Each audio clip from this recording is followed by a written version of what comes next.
Magandang umaga po at magandang araw man sa inyong lahat, nasaan man kayo sa daigdig.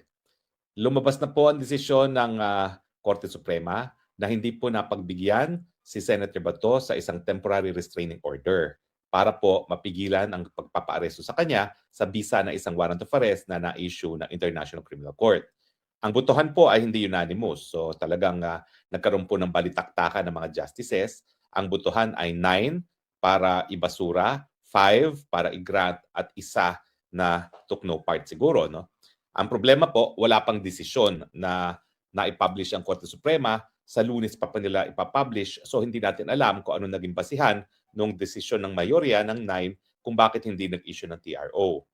Ang sa akin naman ho, bagamat ako'y abogado ni Kong Pulong dun sa isa sa mga petisyon na nakabinbin dito sa kasong ito, pwede ko naman pong sabihin talaga na kung ano nakasaad sa rules of court, no? Ang nakasaad sa rules of court, pwede mag-issue ng TRO kung merong irreparable injury na mangyayari doon sa petitioner kung hindi mag-i-issue ng TRO.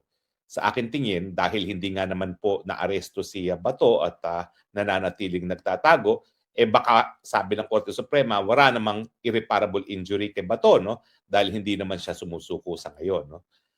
In any case, hanggang hindi po mag-issue ng desisyon sa Lunes, hindi natin malalaman kung ano talaga naging legal na basehan ng ating Korte Suprema. Pero kung babasahin niyo po yung Korte Suprema, talagang lininaw ng Korte Suprema na ang nadesisyon lamang ay doon sa interim relief, doon lamang sa TRO.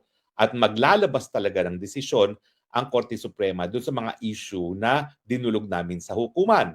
Ano ba yung mga issues na dinulog namin sa hukuman? Tama ba na mag-surrender tayo ng isang akusado sa ICC gayong tayo po ay hindi na miyembro ng ICC? Yan po pinaka-importanting issue. Pangalawa, kung tama yan na dapat pa tayo mag-surrender miski hindi na tayo miyembro ng ICC, dapat ba ipadaan ang tao na huhulihin papunta ng dahig sa lokal na hukuman muna bago siya ipadala sa dahig?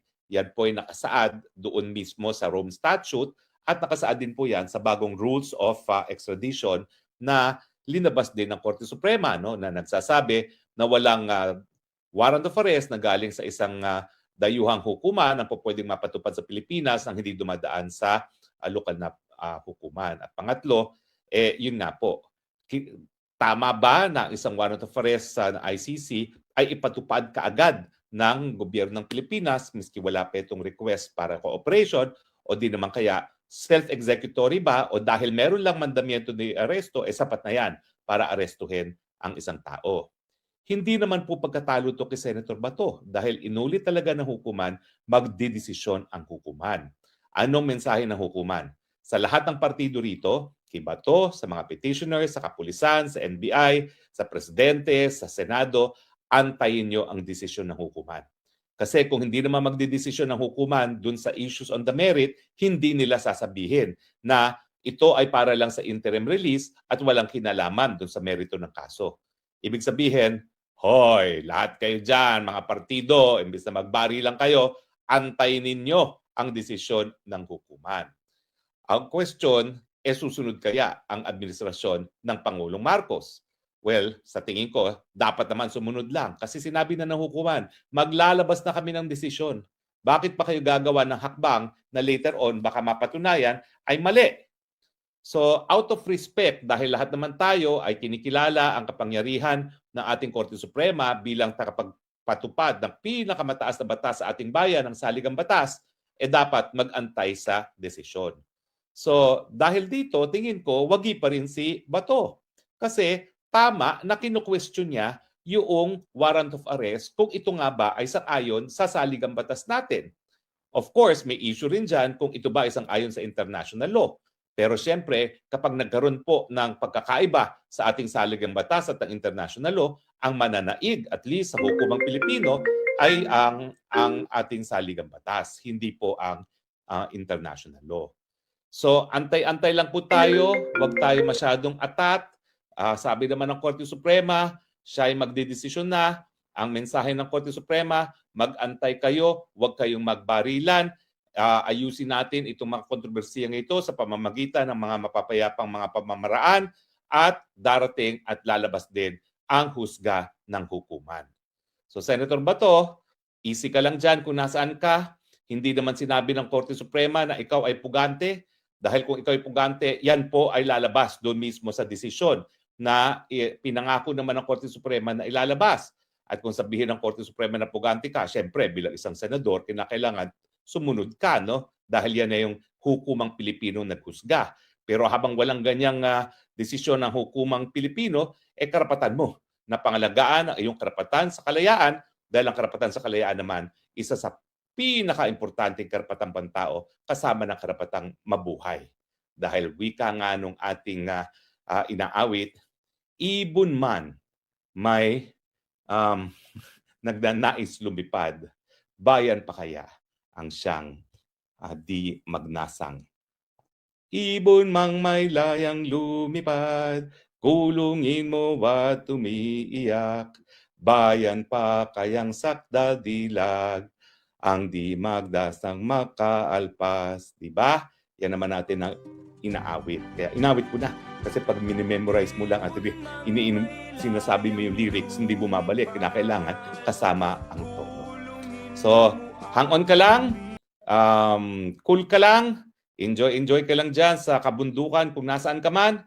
At syempre, manatili tayong magkaroon ng pananampalataya sa ating Korte Suprema na itataguyod ang kataas-taasang batas, ang saligang batas ng Pilipinas. Ito po ang inyong spoksang bayan, Harry Roque, nagsasabi, I love you, Philippines. You're the only country I have. You're the only country that I love. Bye. God bless the Philippines. Na po ang desisyon ng Korte Suprema na hindi po napagbigyan si Senator Bato sa isang temporary restraining order para po mapigilan ang pagpapaaresto sa kanya sa bisa na isang warrant of arrest na na-issue ng International Criminal Court.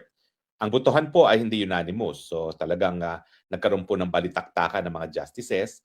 Ang botohan ay 9 para ibasura, 5 para i-grant at isa na took no part siguro. No? Ang problema po, wala pang desisyon na na-publish ang Korte Suprema. Sa Lunes pa nila ipapublish. So hindi natin alam kung ano naging basihan nung desisyon ng mayorya ng 9 kung bakit hindi nag-issue ng TRO. Ang sa akin naman ho, bagamat ako'y abogado ni Kong Pulong dun sa isa sa mga petisyon na nakabinbin dito sa kasong ito, pwede ko naman pong sabihin talaga na kung ano nakasaad sa Rules of Court. No? Nakasaad sa Rules of Court, pwede mag-issue ng TRO kung merong irreparable injury na mangyayari doon sa petitioner kung hindi mag-i-issue ng TRO. Sa akin tingin, dahil hindi nga naman po na-aresto si Bato at nananatiling nagtatago, baka sabi ng Korte Suprema, wala namang irreparable injury kay Bato, no? Dahil hindi naman siya sumusuko sa ngayon. No? In any case, hanggang hindi po mag-issue ng desisyon sa Lunes, hindi natin malalaman kung ano talaga naging legal na basehan ng ating Korte Suprema. Pero kung babasahin niyo po yung Korte Suprema, talagang lininaw ng Korte Suprema na ang nadesisyon lamang ay doon sa interim relief, doon lamang sa TRO. At maglalabas talaga ng desisyon ang Korte Suprema doon sa mga issue na dinulog namin sa hukuman. Ano ba yung mga issues na dinulog namin sa hukuman? Tama ba na mag-surrender tayo ng isang akusado sa ICC gayong tayo po ay hindi na miyembro ng ICC? Yan po pinaka-importanting issue.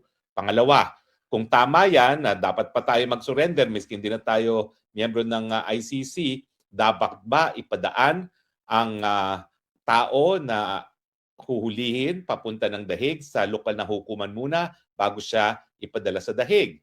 Yan po ay nakasaad doon mismo sa Rome Statute at nakasaad din po yan sa bagong Rules of Extradition na linabas din ng Korte Suprema, no, na nagsasabi na walang warrant of arrest na galing sa isang dayuhang hukuman ang pwedeng mapatupad sa Pilipinas nang hindi dumadaan sa lokal na hukuman. At pangatlo, yun nga po, tama ba na isang warrant of arrest sa ICC ay ipatupad kaagad ng gobyerno ng Pilipinas miski wala pa itong request para cooperation o di naman kaya self-executory ba o dahil meron lang mandamiento ni aresto, sapat na yan para arestuhin ang isang tao.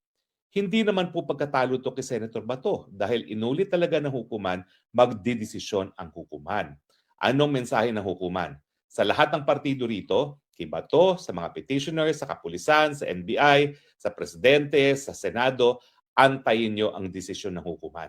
Kasi kung hindi naman magdedesisyon ng hukuman dun sa issues on the merit, hindi nila sasabihin na ito ay para lang sa interim release at walang kinalaman dun sa merito ng kaso.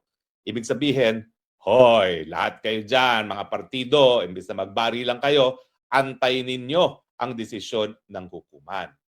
Ang question, susunod kaya ang administrasyon ng Pangulong Marcos?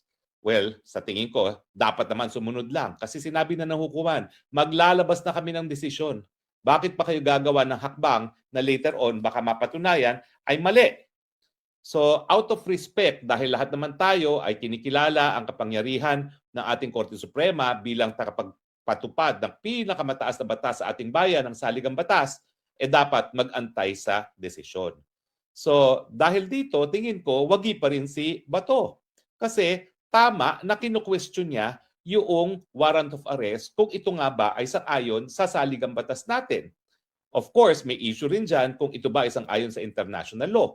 Pero siyempre, kapag nagkaroon po ng pagkakaiba sa ating saligang batas at ang international law, ang mananaig, at least sa hukumang Pilipino, ay ang ating saligang batas, hindi po ang international law. So, antay-antay lang po tayo, huwag tayo masyadong atat. Sabi naman ng Korte Suprema, siya ay magdedesisyon na. Ang mensahe ng Korte Suprema, mag-antay kayo, huwag kayong magbarilan. Ayusin natin itong mga kontrobersiyang ito sa pamamagitan ng mga mapapayapang mga pamamaraan at darating at lalabas din ang husga ng hukuman. So Senator Bato, easy ka lang dyan kung nasaan ka. Hindi naman sinabi ng Korte Suprema na ikaw ay pugante. Dahil kung ikaw ay pugante, yan po ay lalabas doon mismo sa desisyon na pinangako naman ng Korte Suprema na ilalabas. At kung sabihin ng Korte Suprema na pugante ka, syempre bilang isang senador, kinakailangan sumunod ka, no? Dahil yan na yung hukumang Pilipino naghusga. Pero habang walang ganyang desisyon ng hukumang Pilipino, karapatan mo na pangalagaan ang iyong karapatan sa kalayaan dahil ang karapatan sa kalayaan naman isa sa pinaka-importanteng karapatang pantao kasama ng karapatang mabuhay. Dahil wika nga nung ating inaawit, ibon man may nagnanais lumipad, bayan pa kaya ang siyang di magnasang. Ibon mang may layang lumipad, kulungin mo at umiiyak, bayan pa kayang sakda dilag, ang di magdasang makaalpas. Diba? Yan naman natin ang inaawit. Kaya inawit ko na. Kasi pag minimemorize mo lang at sinasabi mo yung lyrics, hindi bumabalik. Kinakailangan kasama ang tono. So, hang on ka lang, cool ka lang, enjoy ka lang dyan sa kabundukan kung nasaan ka man. At syempre, manatili tayo magkaroon ng pananampalataya sa ating Korte Suprema na itataguyod ang kataas-taasang batas, ang saligang batas ng Pilipinas. Ito po ang inyong spoksang bayan, Harry Roque, nagsasabi, I love you, Philippines. You're the only country I have. You're the only country that I love. Bye. God bless the Philippines.